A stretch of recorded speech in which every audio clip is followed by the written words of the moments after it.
দেশ, প্রতিটি ভারতবাসী আমার ভাই ও বোন।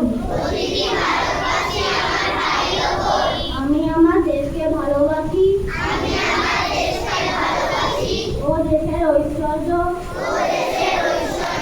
ও মহান ঐতিহ্যের জন্য আমি গর্বিত। দেশের যোগ্য সন্তান হওয়ার আমি সর্বদা চেষ্টা করিব। পিতা মাতা, শিক্ষক শিক্ষিকা ও গুরুজনদের প্রতি আমি শ্রদ্ধা নিবেদন করি। দেশের মঙ্গলের সমৃদ্ধি আমার একমাত্র কাম্য, কারণ এর সাথে আমাদের ভবিষ্যতের সুখ ও স্বাচ্ছন্দ্য জড়িত।